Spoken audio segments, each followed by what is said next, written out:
hangs. It's time for hip hangs. Oh, wait, no. I think I was trying to make it shorter. It would just go, hip hangs. It's time for hip hangs.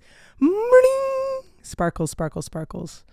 I'm turning up the gain a little bit so my voice might get a little bit louder. Hello. Well, it's been a minute. Consistency is not my middle name. It'd be nice if it was, but it ain't.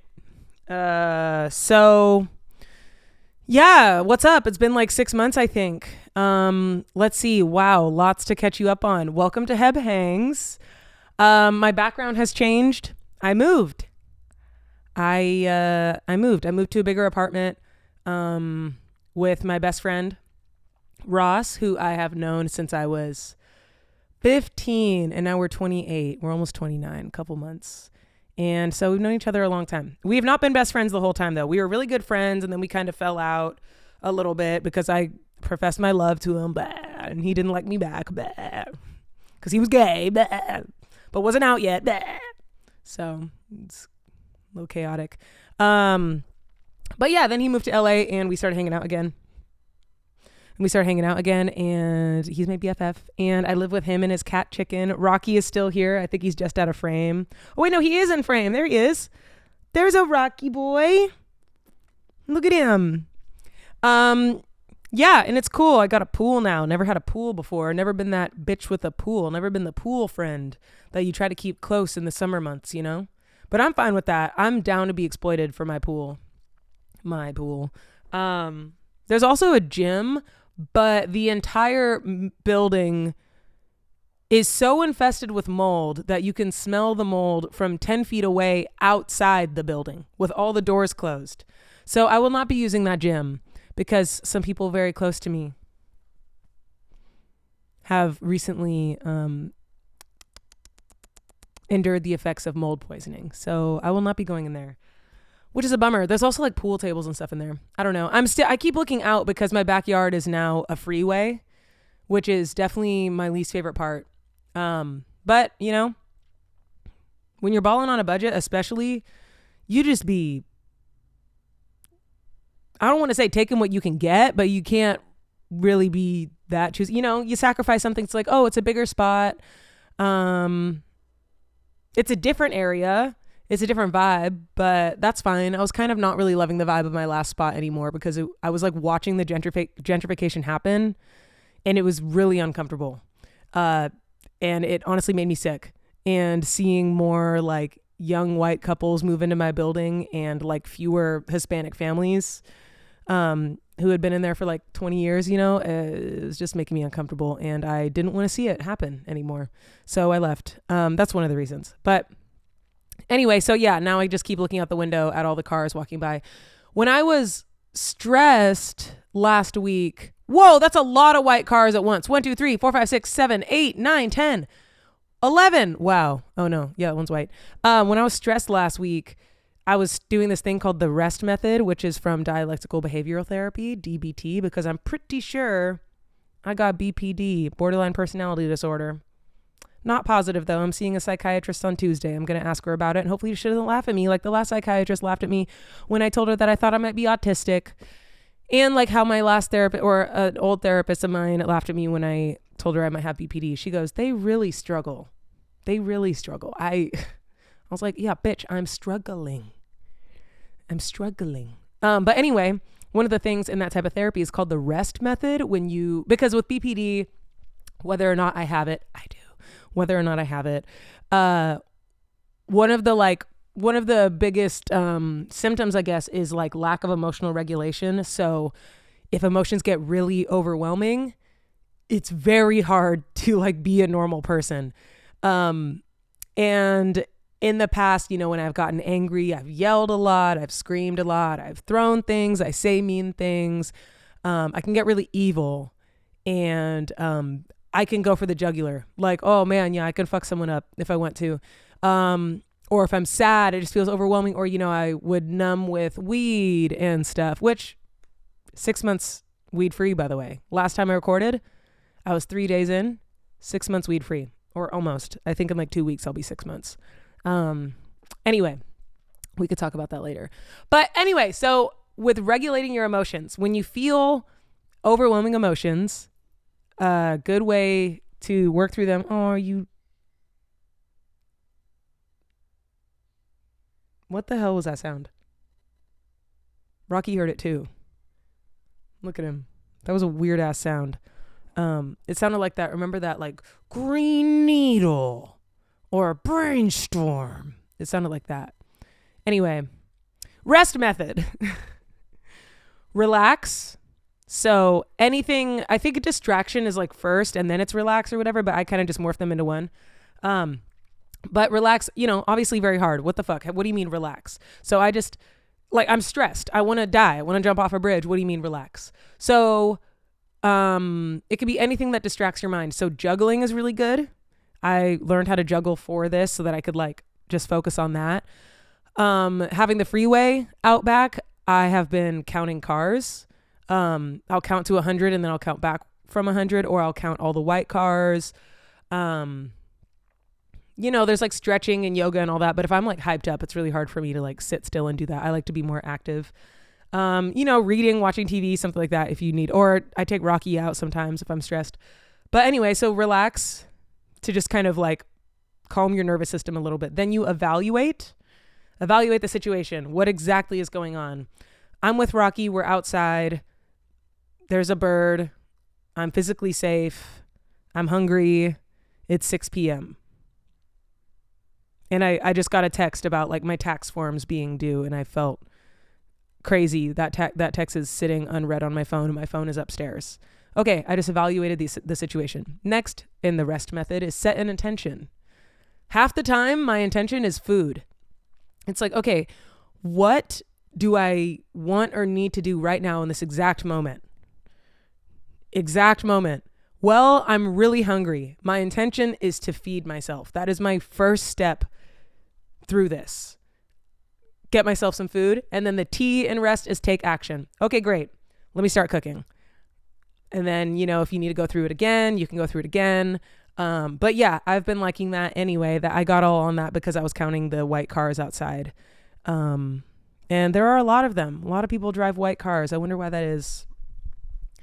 Well, anyway, so that was my introduction, I guess. Hello. I'm still in Los Angeles. I'm still trying to make it in the big time. I don't even know what that meant. In the big time? I don't know. Okay, so something that I promised all two of you I would do is update you on my dating show that I did almost a year ago. I think it was April 25th last year, and I'm recording this on March 9th, 2025. So almost a year ago. Wow, I cannot believe it's almost been a year. Okay, so I wanted to just kind of talk through putting that show together and then who the winner was. If you have not watched it, it is on my YouTube. It's called Hooking Up with Heb, and it's the full show. It's like 16 minutes long. It's not that crazy. But yeah, so basically I created, produced, wrote, starred in, curated, whatever, all of the above, a dating show for myself last year. And I did that with the help of one of my really good friends, Dylan Owens. And yeah, because I had applied to lots of dating shows before because I love watching dating shows and they just seem so fun. But I know I'm not I think I'm just not the type of person they want on there. And I think for a long time I thought it was because I wasn't hot enough. But no, I think it's multiple reasons. I think it's one, I don't look like the Instagram hot, like the Kim Kardashian specific type of hot that they look for. I feel like you kind of fit into that mold a little bit. And that's like what everyone on Love Island looks like. And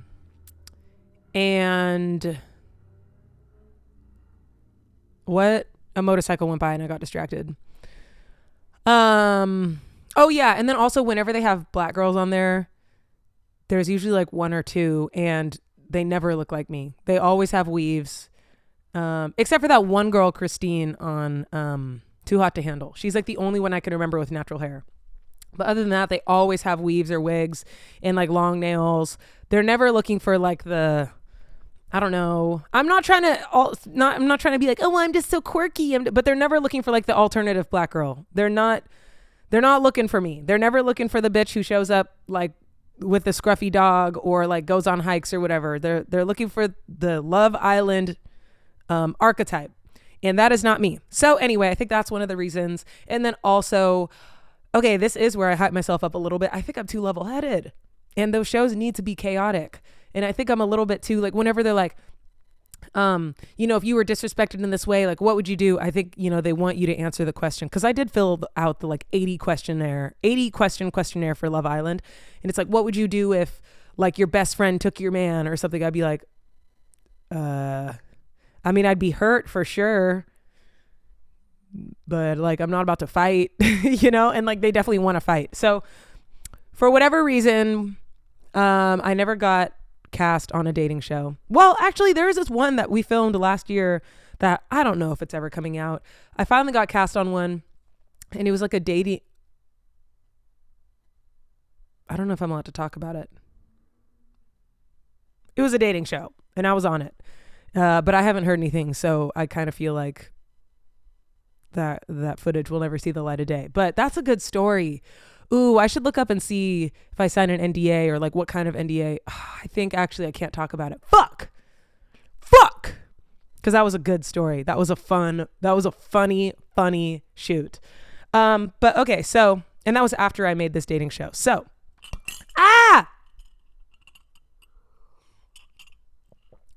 this is white tea with a splash of oat milk and lavender syrup. Because your girl's got a sugar addiction. Right. Okay. So put it together with Dylan. We got a venue at a homie's house, downtown LA. But he has like a loft. We kind of thought it was going to be like a homie hookup. Like, oh yeah, you can use my spot. It's like a loft with a spiral staircase up to the roof. And there's like a stage in there. Definitely wasn't legal what we were doing. But it was not on the homie hookup. That shit was expensive. It was definitely the most expensive part of the show. It was like $700 to rent it or something. And then I had to sweep and mop myself. That's crazy to me. Like, sure, I'm not going to leave it trashed, but like, if I'm paying for the venue, I kind of feel like you should mop it. I just paid you $700 to use your spot for 3 hours. Whatever. They're trying to run a business, I guess. But we sold, I think it was something like 65 tickets or something, but then with cast, crew, and then like comped tickets, just people that I gave tickets to that I just wanted to come, like people in the industry.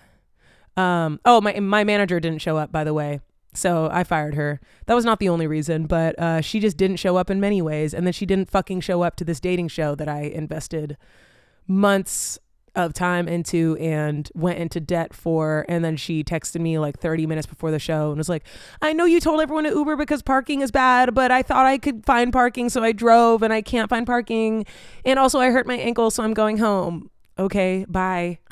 What a fucking disappointment. And I literally just texted back the next day. I just said, that's so disappointing, and then never talked about it again. She never said anything again. Fucking insane. Never asked to see it, never asked how it went. Fucking insane. She's fired. Good riddance. Anyway. Oh yeah. So with cast, crew, all those people, whatever, we probably had close to like, let's say 80, 85 people there. So it was like decent. It was pretty crowded, but we got them all in there. And so I put out the call on my Instagram for anybody who might want to date me live on stage in LA, or could make it to LA. Excuse me, I burped. We had 52 applications, which I was surprised. I was like, we're going to struggle to find 6. 52 applications. I did not see anyone's picture. We went through the applications together, just like read the text. And then I kind of put forward who I thought seemed interesting or cool. And then Dylan and some other people, my friend Campbell, who helped produce it, and then our other friend Jess, went through their Instagrams or pictures or whatever and kind of like tried to gauge if I would think they're cute or not. So, or if they like looked like a good addition to the show. So that's kind of how our selection process went. And it was honestly hard finding 6 like qualitable people, if I'm being honest. And not that people are like bad quality, but it's like we didn't want to have 6 white guys or something. You know, it's like we wanted it to be diverse. I'm queer. We wanted a queer contestant pool. And we never even like, that was never part of the like advertisement. It was just like, hey, if you want to date me, apply here. By the way, I'm attracted to all types of people, all genders, like whatever. So we wanted it to be diverse. There's one person that I asked to be a part of it that I knew beforehand. That was Courtney. I'll just be honest. That was Courtney in the show. I had done improv with him. We wanted to have one guaranteed person on stage who we knew was good in front of a crowd in case we accidentally like got a bunch of contestants that were like scared and I don't know, just like froze, didn't know what to say, weren't funny at all, whatever. We wanted one person up there who we knew could like work a crowd and be funny. But that was it. Other than that, he got no advantage, nothing. He was just one of the contestants. And then after that, it was up to the audience to vote by round of applause each round who would go forward to the next round. So after he was in the show, that was all on him and on them. And then when it came down to the final 2, then it was my choice. So we wrote this whole show. We put them through like first date scenarios, which was really fun. And like my favorite, I think, was we set them up for failure no matter what. Like we had the scenario plan, and then based on how they reacted, we were going to set them up for failure. But it wasn't that bad. So I didn't feel like evil about it. But my favorite one was, we were supposed to be like walking across a busy street and an old lady was supposed to need help crossing the street. And then we were going to see, you know, if my date didn't help them, it's like, yo, what the fuck? You didn't help this old lady. And then if they did help them, which they did, then the lady gets across the street and then they go, or in this case, non-binary old person, they get across the street and they go, oh, thank you for helping me cross the street. Now I won't be late for the racism convention. And I wrote that joke and I'm so proud of it. That to me was like the funniest part of the entire show. I thought it was so good. And it was like, you helped racism prevail today. How could you? But other than that, then we asked them like questions like, if you had to have sex with an animal, what animal would you choose and why? Describe your first masturbation memory. Flirt with Heb. Because, okay, so I did not, anyway, so we picked these 6 contestants. I had not seen any of them beforehand except for Courtney. And then the day before the show, this motherfucker who was supposed to fly in from Chicago or something, who told us the whole time that he was going to fly in, bailed. And we were scrambling trying to find someone to take his place. And he was a black man. And so to like keep things kind of like, I don't want to say even, but like balanced with the contestants, we wanted another man.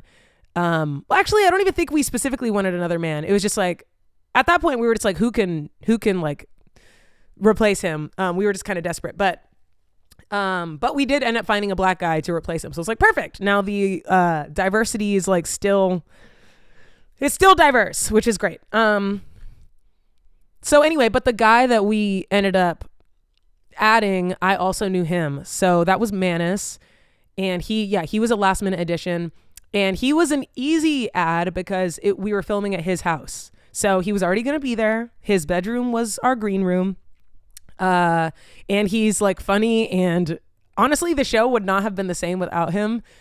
He brought such a specific energy. He like said the most outlandish shit. And I'm so grateful that it ended up being him because he was so good. He was so funny. So I knew who he was before as well. But that was not planned. But also, again, had no advantage. He was just put into the mix, and then whatever happened, happened. And then there was Jamie, who is a rapper. And then there's Brienne, who was a professional golfer and then was in school. And then there was Chess, who was a professional clown. They were non-binary. Brienne was a black woman.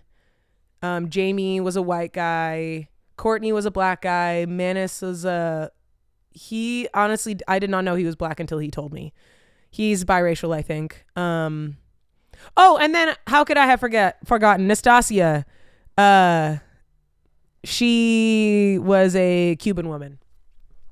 And she was a firecracker too. She was wild. I think she might have been the person who wanted to like actually date me the most. Cause I wasn't even really sure like if people actually wanted to date or not. And it's like, yeah, I know I'm putting on a production, but also I love dating shows. And if something came from this, I'm down. Like it doesn't need to. I'm here to put on a good show, but I am like genuinely down. Like if I like you, and like, let's go on a date. So putting together the show was so fun. I realized I'm a natural born producer. Loved producing. It felt so. I love being like, here, go here, and then push this. Like, I don't know. I was just on my shit. Let me get a sip of my white tea with oat milk and lavender syrup.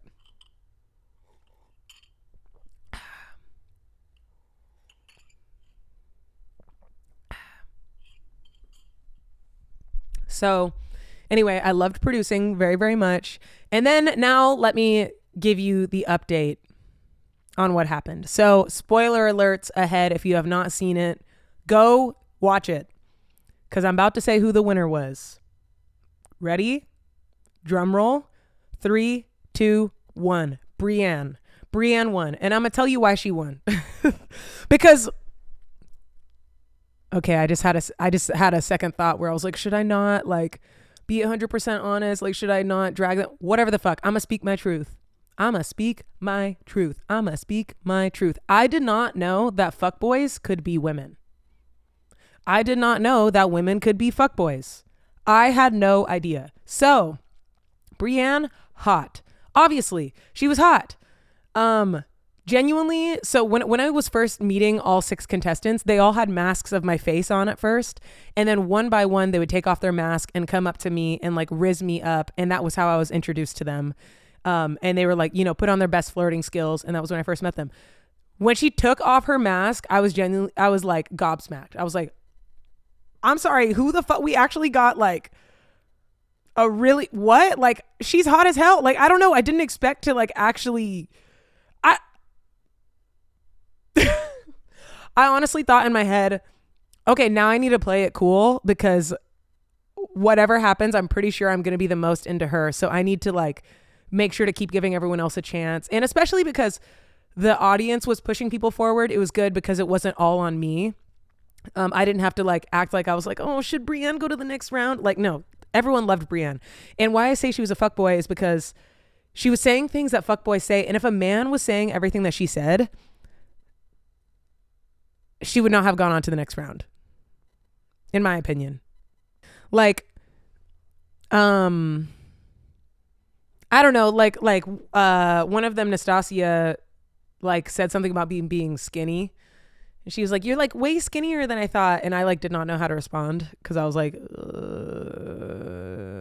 don't want to say thanks because like what that, I don't know. Okay. Yeah. Anyway, so I was just like, oh, my weight fluctuates, which it does. I'm thick right now and I like it. I've been gaining weight. Oh, this is my booty pillow, by the way. What was that? And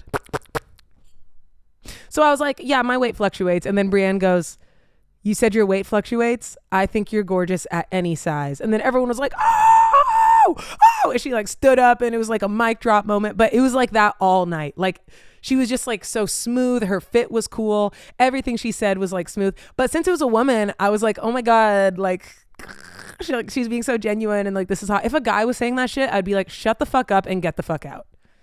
Shut the fuck up and get the fuck out. Shut the fuck up and get the fuck out. But I was fooled. I'm new to the dating non-men world, you know? So I fell for it and everyone fell for it. And so she made it to the top 2 and then it was up to me to decide. I did a slow dance with her and a slow dance with Manus. And I knew I was picking her. Also because I already knew Manus. It wouldn't have been right. Manus made it to the last round because he deserved to go to the last round. But when it was up to me, it's like, okay, I know this nigga. No. No, let me pick someone that I just met tonight. That's like way more fun and cool. And I thought she was so hot. So picked her. She won. We went and like took pictures at the end in front of this like whatever, this backdrop thing. And this is where I say I was just blinded by the hotness, because immediately we kind of had nothing to talk about. Immediately it was like kind of awkward, and it was just like there was no we weren't really talking. It was just we were just kind of like waiting for people to get up and like come talk to us. And but I was like, okay, whatever, she's nervous, whatever. Oh, she was a virgin at the time. I know she's not a virgin anymore because she told me recently. Man, am I allowed to be whatever? This is my truth.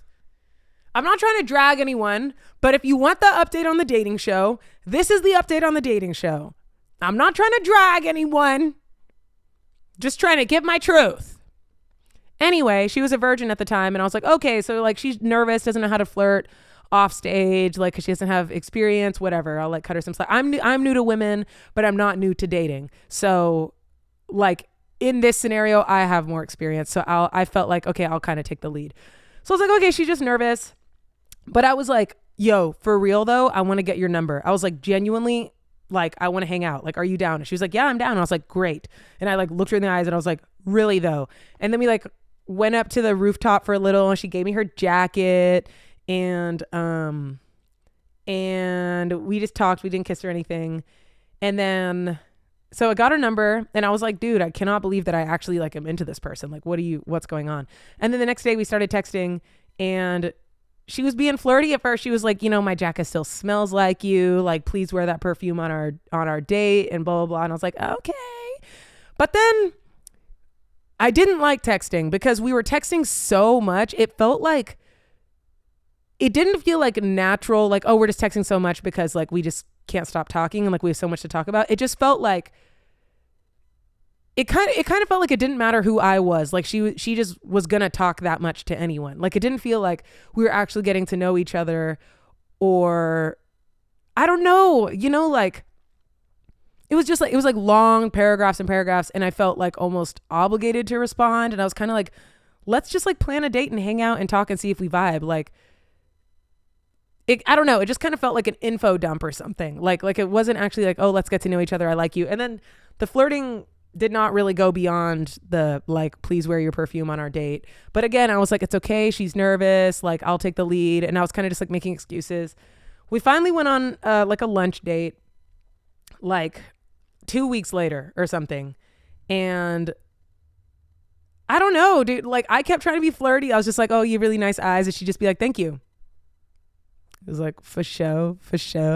like I don't know. There was no like compliments. There was no like, oh, you look nice. It's nice to see. I don't know. It just felt like I was pushing a rock uphill, but I still thought she was so hot that I was not like clocking it, because I just kept making excuses. I'm like, she's a virgin, so she's nervous. She doesn't know how to flirt. She's really hot. Like, it's okay. You know, this is just going to look different than how you've dated other people. And, yeah, but that was not the case. So we had this like long ass lunch date. We were talking, and it wasn't super natural, but we were pushing through. And I was trying to be like, whatever. And then at the end, as we were like hugging goodbye, I was like, okay, well, I'd love to see you again. And she goes, potentially.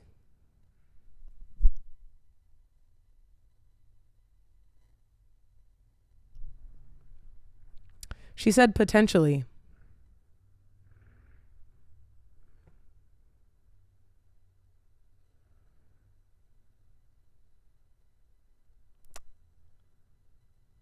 Potentially. I think at that exact moment, I was like, wait, what the fuck am I doing? like there's not even a vibe here. She's clearly not into you. And she was like, well, you know, maybe like with school and everything, it's just really hard to like find time to date. And I was like, bro, if you don't want to hang out, we do not need to hang out. I'm like, when I thought you were into me, like I'm being flirty and I'm like, you know, pursuing you. But the second it's like clear, like my brain clocks it finally, which it should have clocked earlier. But the second I clock that you're not into me, I'm not begging. I'm like, good. I'm good. I'm like, I'm good.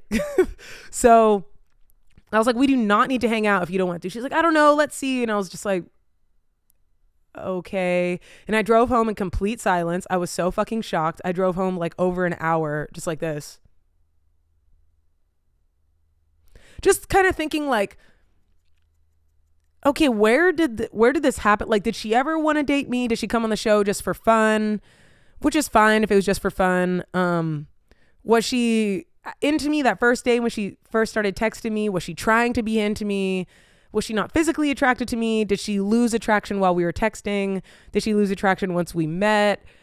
Did she never want to be like, it was, I don't know. Just all these questions were swirling. I was just kind of like, huh? You came on my dating show. Like, what are you talking about? I cannot believe I hosted a live ass dating show and then the winner rejected me. Like, that is comical. That is comical. So I think we texted like that night or the next day, and it was something, she said something like, oh yeah, you know, I mean, we could go on another date. Like, we could get dinner or something if you want. If I want?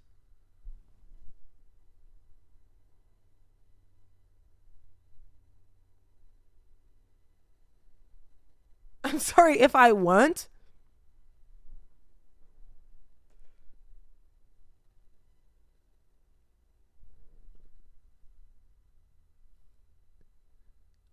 I'm good. I do not need your charity. I am good. I am good. If I really just so badly needed to go on a date, I promise you I could download Hinge tonight and have a date tonight. Like, I'm good. I'm good. I'm good. Is just, and it was kind of like, oh, I'm really sorry to let you down. It's like, bro,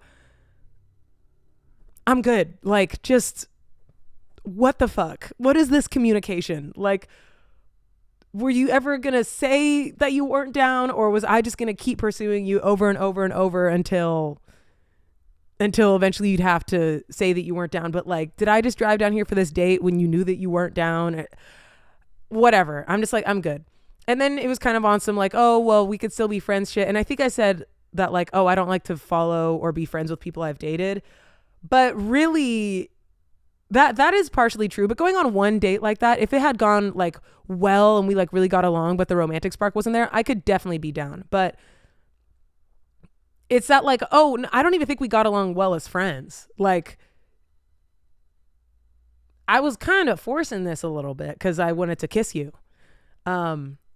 And I was excited to like have a crush on another girl, you know, because I didn't have a lot of experience. But it's like, I really don't need you as a friend. Like, I don't think that we got along that well. You know, we got along fine, but I don't really think that we need that. And I don't really want to follow you or see you because it just reminds me of, I guess it's a little embarrassing. I know that I don't need to be embarrassed, but it's just like, why would I want to be reminded of this person who came on my dating show and then rejected me? But also I'm being reminded of like your poor communication style. So I'm like, I don't know. I just didn't really like rock with her like that. So I was like, no, I'm okay. And she's DM'd me a couple times since, most recently to tell me that she's no longer a virgin. Bro, is this bad that I'm like saying all this information? I'm really scared. I'm really scared. I don't like, I want to beep out her name, but her name is on the show. Oh, like I'm not, it's just my experience. I don't want to have to edit myself or edit my experience. People wanted to know what happened. So I'm telling, this is what I've been telling my friends. Like, it just happens to be in front of a camera going on the internet for all to see. So anyway, so that was the dating show experience. It was a lot of fun. I love putting it together. We were talking about doing like a second season, but never got to it. Dylan is, actually, I don't know if like what information he wants out there. So, Dylan can't work on it right now. How about that? So it would be on me, which I'd be down to do, but I would need funding next time because I went to severe debt for that. I can't remember exactly how much, but I think I spent a couple grand on that show, just like with feeding the crew and renting out the venue, buying random shit like napkins, and we were serving alcohol and charging for alcohol. I put tip signs around, but I should have specified on the tip signs, like, all tips go towards funding this show. But I think people just thought the tips were like for the bartenders. But no, everyone except for our set designer was a volunteer. Our set designer and our sound guy. Everyone else was a volunteer. Literally every person. Our bartenders, line producer Campbell, all of our contestants, me and Dylan. Obviously, Dylan was the host. Yeah. Oh, and I had to pay for like chairs, like folding chairs and stuff like that. And, you know, we had to load them into Dylan's truck that night and then drive him back in the morning. Like, this is very grassroots, but like most of that shit went on my credit card. Printing flyers, like where the bathroom signs and stuff, you know, that's an extra $70. So just stuff like that. I just added up, but it was like so much fun and I wanted to do it again, but I'd need funding. And I was talking to a guy I think he works at Field, and he was saying that maybe he could get funding, but he stopped replying. So guess that's dead in the water. I don't know. But it was really fun to do and I would love to do it again. But here's the kicker.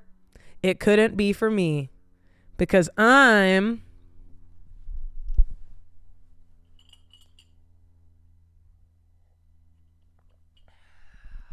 booed up. I'm booed up, baby. Boot up, boot up by a black man. The white boy streak is done. The white boy streak is done. No more white boys for me. I have exhausted myself. With white men, I've had enough of them. Yeah, I've had enough of white men. We can still be friends, but I'm not kissing none of y'all. I've done it enough. I married a white man. All my serious relationships have been with white men. Just talking about serious relationships, you know. I've dated around a diverse pool. But if we're talking boyfriend, girlfriend, whatever, white men. Which is fine. Listen, it's fine. But I was just like, okay, that's enough. Like, that's enough. That's enough. I think it's like, I just kind of knew what to do because I grew up around so many white guys and white people. And, you know, we could talk about snowboarding and we can go out on the boat. We could take our dogs to the park, you know. Just making sure Rocky didn't hear that. But I was like, come on, universe, Lord God, please do not send me another white man. I was like, I will listen and I will like accept and follow if that happens again. But god damn, I did not want to bring another one back to my black ass family. Like all my cousins, all my like 30 little black cousins running around. I don't know. I just, whatever. I don't fucking care. This sounds oppressive because it's not. Or maybe it is. I don't fucking know or care. But like, y'all will be fine. You do not need me to want to date you. You will be fine. Still lots of white guy friends. White people can still be attractive, obviously. I just don't need to be in a serious relationship with one. Anyway, all that to say, I am with a sexy black man. I have never been more attracted to someone that I've dated in my entire life. So this is my first relationship since my divorce. So I got divorced, or we separated end of 2021, like November 2021. So all of 2022, 2023, 2024, we started seeing each other. Oh, whoa, that's weird. It's almost to the month. Oh, that's weird. Whoa, it's 3 years to the month. So we started seeing each other last July, and it was on some, I guess, casual shit. But so actually, okay, I'll just tell you the story because it's like a kind of funny, cute little story. So, and I'm not going to say his name because I'm still trying to be somewhat mysterious, but I'm sure if you worked hard, you could figure it out. But it's been nice, like keeping something to myself a little. Not that everyone is like, please tell us. I'm not acting like everyone's like knocking down my door trying to get this information, but it is nice. Like in the past, someone asked me to be their girlfriend, and when I was 19, I literally opened my phone right then and changed my Facebook to in a relationship with and tagged them, or I'm a week into a relationship and I'm posting like boyfriend. So it's been nice not to do that because it confirms for me that none of this has been performative or for other people. We don't have a lot of pictures together, and we keep like trying to take more, but I'm like, why do we not have a ton of pictures? I love taking pictures. And I realized it's probably because since we know that we're not posting each other on Instagram, we're not thinking about that. It's weird. It's like, cause I feel like, half the time when I'm taking a picture, it's like, oh, take a picture of me in front of this thing. I'll probably post this later or whatever. But if I'm not thinking about posting it, you know what I mean? It's interesting. So anyway, I'm sure I will in the future. But okay. Yeah. So you could definitely figure it out by the story I'm about to tell you, but I'm still not going to say his name. So I was on a show on YouTube. I was on a YouTube show that was like mothers and daughters get real and ask each other hard questions. Okay. I'm going to be a little bit vague. Whatever. Here I go. Okay. I was on this show, Mothers and Daughters Ask Questions, or hard questions. And it's like, I feel like you're always there for me. And then you step to agree or disagree. And then you turn around and see what both of you stepped on. And then you discuss. And the lady next to my mom's wild woman. Anyway, so we did that show. It was fun. It was cool, whatever. Then a YouTuber that I like reacted to it. And I freaked out. I was like, ah! I literally shed a tear because when I get overly excited, my eyes start to water and like a tear comes out. And I was like, I have my writing class soon. I have to get off soon. Anyway. And, yeah, so that was that happened. Then that YouTuber posted a dating video of his crew. He was like trying to find my friend's love or something. On there, he had his whole crew, whatever. One of them, I was like, I'm sorry, who is this? He was so charming, so cute, so funny. I was literally like heart eyes, goo goo eyes watching the video, like Cupid floating. I was like, oh my God. So I slid in his DMs. And my opening line was, wait, hang on. I think it was like, I know your DMs are going crazy right now, but let me know. That's it. Okay. I didn't put a lot of thought into it. It was like the first thing I thought. Like a day or two passes. I was kind of like, womp, womp. Another one bites the dust.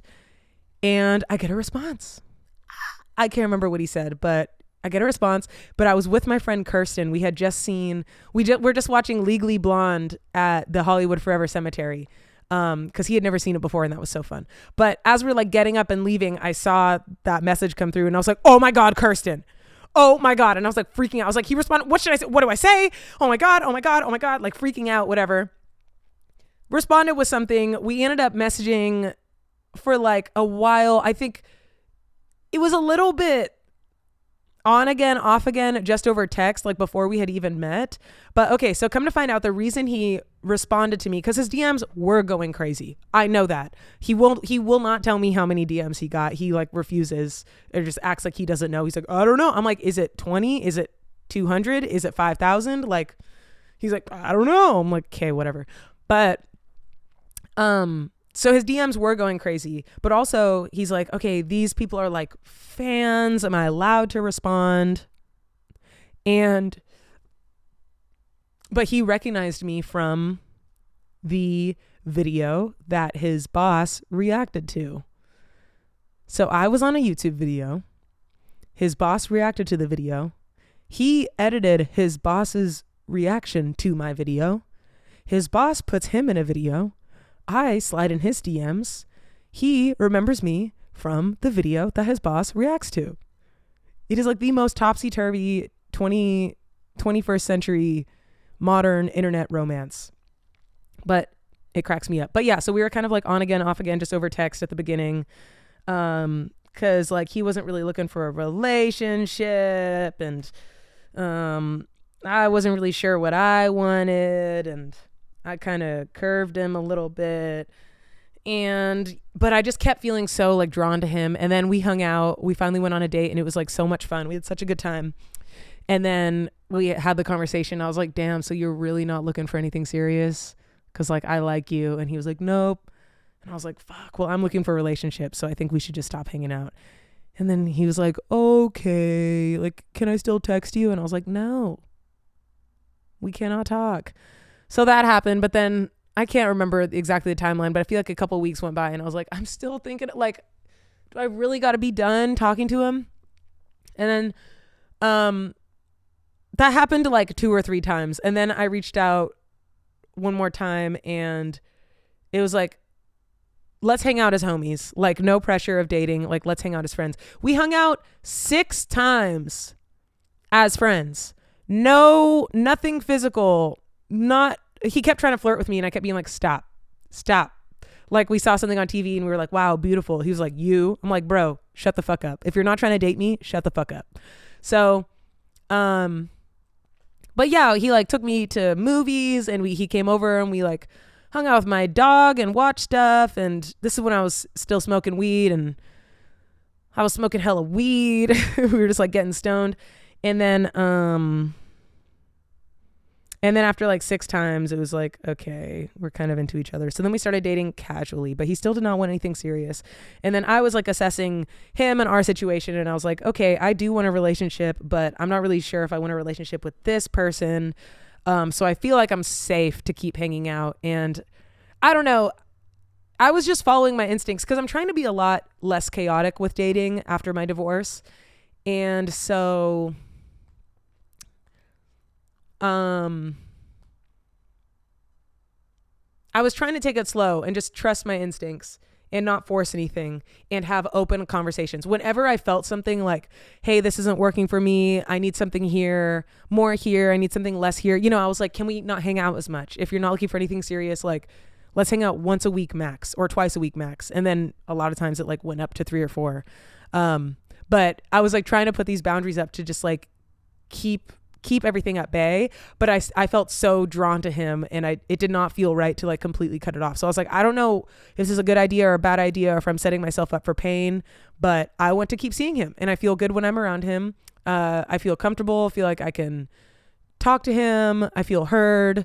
So we kept going on like that for about 6 months, which is the longest I've ever. At 6 months, I'm about to get married to someone. At 6 months, we're breaking up probably because we became official within a week of meeting. Like, I've never dated someone for 6 months before becoming official. So, you know, we kept checking in along the way. It was like, are you looking for this? Or are you looking for this? Like, okay, this is working for me. This isn't working for me. And then at around the 6-month mark, one day I was like, listen, it's gotten to a point for me that if you don't see this going anywhere, then I need this just to be done. Like, it's at a point where I like you so much.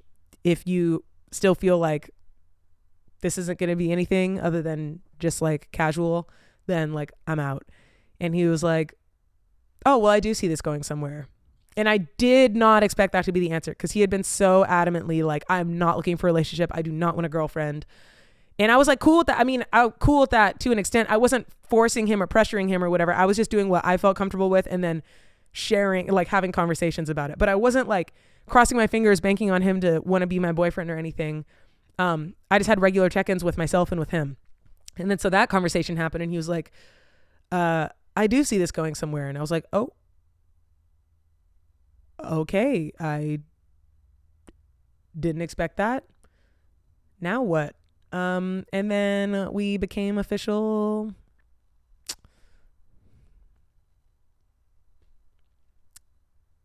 Or maybe it wasn't 6 months. It was, well, we started talking early June.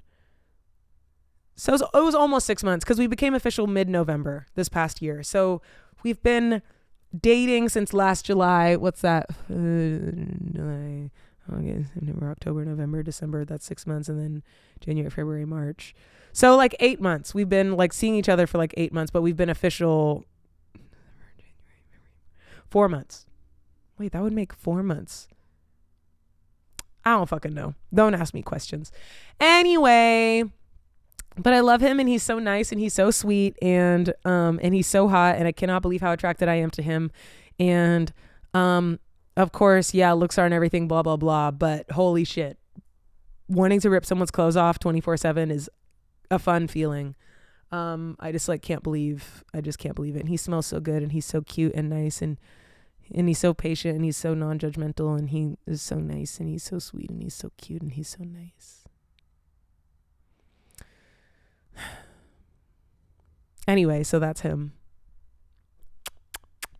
Love him. Love the guy. Okay, on my butt pillow. Well, you know, I would love to say like, hey, we're back, baby. I'm going to try, man. I'm going to try to be consistent. No, I mean, I want to commit and say I am back at this. I want to post a video I do want to post a video every week. But so I just got a job, another part-time job. My outdoor jobs have all fallen by the wayside, unfortunately, because those jobs were so fun, but they just practically were not working. So I got a part-time job and I moved and I don't know, I'm like trying to figure out money stuff still. Like I'm not making a ton, but it is nice to know that I have a little bit coming into my account every week. We get paid every week, which is nice. But even if it's just something, even if it's like, oh, my cell phone bill is paid this week, like it's just nice having something hit my account and I'm not just waiting on social media stuff every couple of months. Like, please, please, please. And then net 45. Someone literally sent me a net 45 contract. What the fuck do you need 45 days for? And of course, without fail, they send the payment on the 45th day. Bro, net 30 maximum. And even that, they always send the payment on the 30th day. There's some new California law. I think it's like, it has to be paid within like a week now or something for freelance or I think maybe I'm not freelance. I'm like a contractor, but I think the same thing is with contractors. Anyway, so that shit's about to change. But yeah, you know, just like hoping that I get paid for something or get hired for something, hoping that they don't ghost me when we're trying to negotiate rates, hoping that the job actually happens, hoping they don't turn out like Batty Bevs, who hires me to make a video for them for $1,600. And then I do the entire video, do 2 rounds of edits, invest multiple days into filming and all of that. And then they just decide that they don't want to post it anymore and they're not going to pay me or even pay me 50% or any amount for my efforts. So hopefully they're not like Batty Bevs and they do stuff like that. Yeah. So anyway, so as I'm trying to figure out all that, there's so many things that I want to do. I'm trying to start exercising again, not to lose weight or anything, but for my brain, because I feel like my brain has been braining. Exercising. I want to roller skate, man. I want to do my Heb Hangs weekly. I want to stream again. I was streaming, like making music and playing games. I want to post more music videos on Instagram. I want to finish writing my pilot script. Like, I don't know. Anyway, so I'm trying to just take it one step at a time, which is why I want to commit to doing Heb Hangs again every week. But also it's like, okay, I got this job a couple months ago. I'm like almost 3 months in. No, I'm like 2 months and some change in. And it feels like, okay, this is starting to settle. Now I feel like I can add something else into my routine. I'm about to go to Washington for my friend's wedding. I'm about to be up there for like 10 days. Hopefully do a couple photo shoots. Oh, I dyed my hair red. And now I need to take some pictures to show the updated hair to hopefully book some stuff. It would be so sick to book something. I'm something like 50 auditions in. Would love to book something. Anyway, but when I get back from Washington, I'm planning on signing up for Planet Fitness because there's one close by and it's cheap. And so that'll be like the next thing that I'm incorporating. And then, then I want to like incorporate my Heb Hangs, and that might not be in that order. I might be able to do Heb Hangs and the gym at the same time, like being consistent with both of those, but we'll see. But yeah, it's very hard with like focus issues because I feel like I absolutely could do all of these things once a week or every other week or whatever, like roller skating once a week, Heb Hangs once a week or every other week, work on my script 5 days a week, even for like 20 minutes. Like I could do all these things, but it's just so difficult. I mean, y'all have heard me yap about this before. Yappuccino. Yeah. And also TV is so good and I love TV. Oh, I've been watching Severance.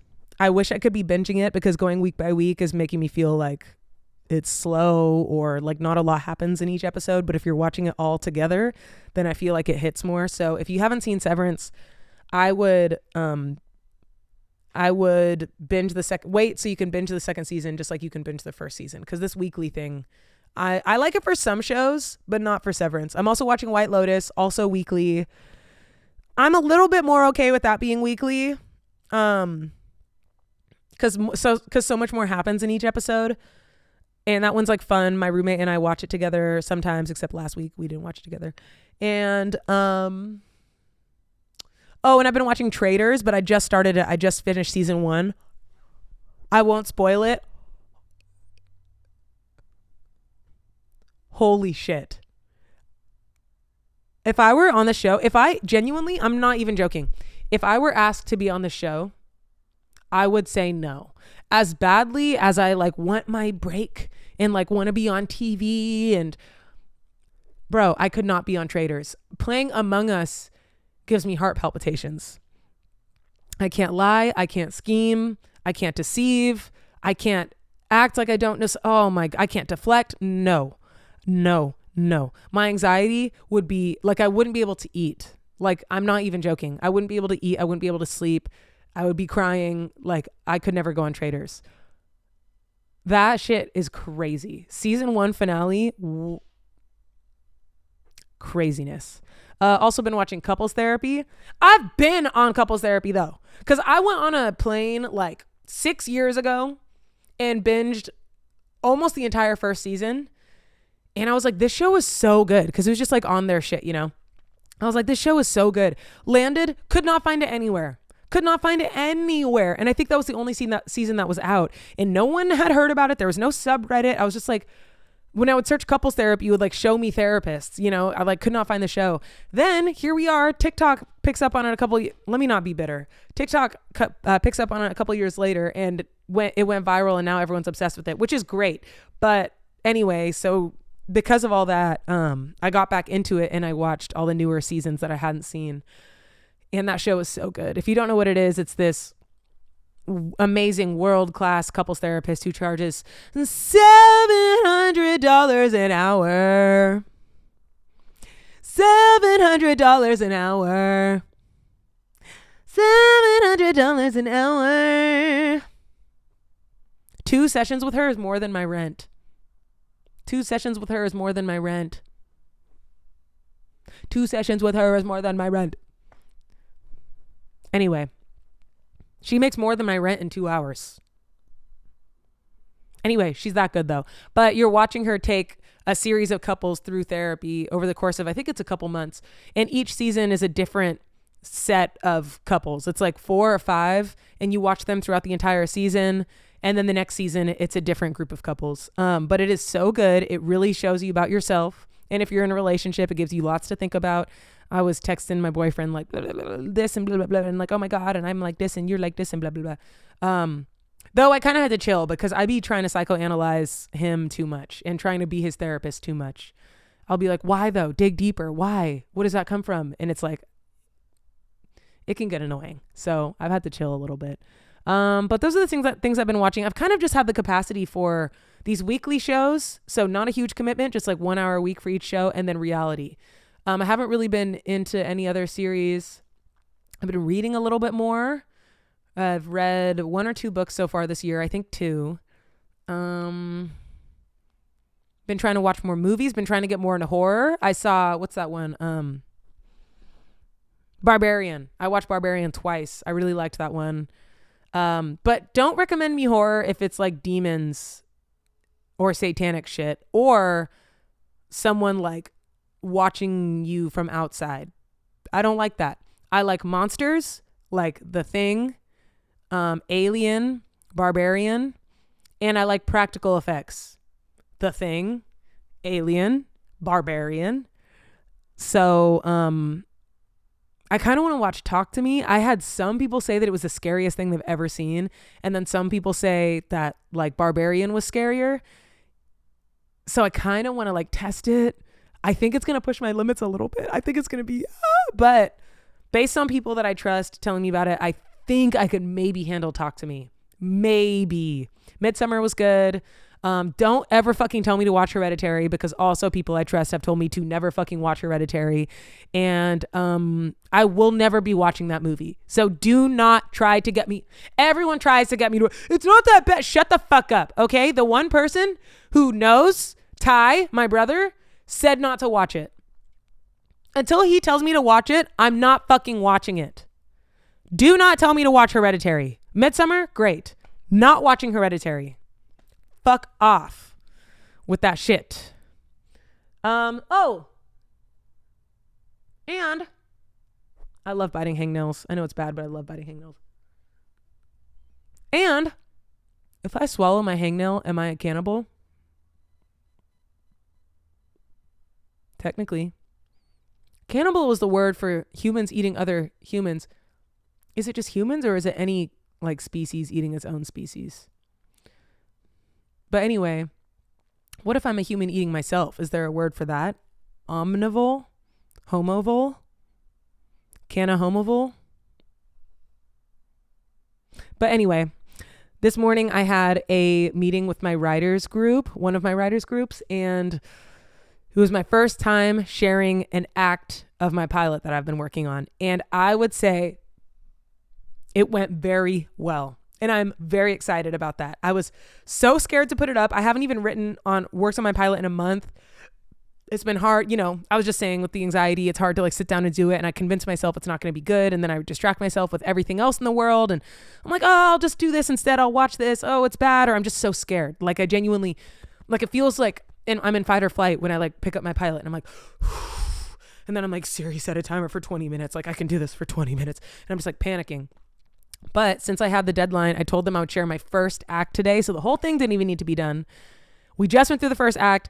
People said they really liked it. That they said I had a strong voice, which is something I've heard about my writing since first grade. I remember my first grade teacher telling me when I was 6 years old that I had strong voice in my writing because I write exactly how I talk. Exactly how I talk. And so I think it comes through. And that's really exciting because they were like, you know, you can have a really good story, but like if your voice isn't there, you know, but stories can be fixed. So they said I had really good voice. Someone in the group said that she loves the characters. These are all characters she wants to like have over for dinner and get to know, which is a great sign for a show because again, plot is one thing. Character is the pinnacle, is everything, you know? The Office is Michael Scott is so good because it's Michael Scott. He could be working anywhere. It's not the fact that they're at a paper company and they just started a new website. You know, it's the fact that it's Michael Scott in this situation. So I'm trying to create characters like that good that it's just like, oh, I just love them. So anyway, and then also I got some good feedback with like, oh, I think your act break should be this scene and maybe cut out this scene a little bit or trim this down, blah, blah, blah, or maybe less of this story and more of your A story. So it was really good. It was really scary, but I did it and people said it was funny and they liked it. And it gave me like a little bit of steam in my engine to keep going with it. And I'm excited. And I'm excited to like get it done and start sending it out. Yeah. So I'm proud of myself for that. Okay, well, I am hopping on a writing call or a writing class in 5 minutes, and my plan is to put my earbuds in and clean up my house during that, because my house is a mess and I have laundry that I have needed to put away for like 5 days. So yeah, it's with Brent Forrester, the guy who ran the Office room for the last 7 seasons. I've taken his class 2 times before. This is my 3rd time taking it, and it's great every time. If you're a writer, go to brentforrester.com and get on the mailing list. It is such a good class. Even if you're not writing a pilot specifically, or you don't know what you want to write about, whatever, it's relatively cheap. It's $200, but he also offers scholarships. I'm on a scholarship this time. I've paid for the other times, but this time I was like, listen, Brent, my guy, money's tight, but I want to take your class again. So I'm in there for free, which is nice. But anyway, everything he says is like gold dripping out of his mouth, and you just want to get a little vial and like fill up the vial with all of his words and wisdom, because it's so good. Just like character development and dialogue and the structuring episodes of TV in your pilot, and like how to map out, how to do your outline, all of it. It's just so good. It's so valuable. Take the class. It's how I got into my writers group that I was in this morning. We've like kept meeting for the last couple months, which is nice. Shout out to them for keeping it up. And yeah, okay, now the class starts in 3 minutes, so I gotta go. But thank you so much for coming to Heb Hangs. I've had such a good time. I hope you enjoyed this episode.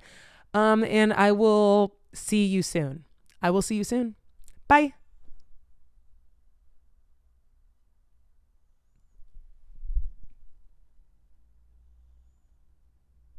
That was me just filming like the last little card so I could like screenshot that and make that the cover of the YouTube, like the thumbnail. All right, there you go. Bye.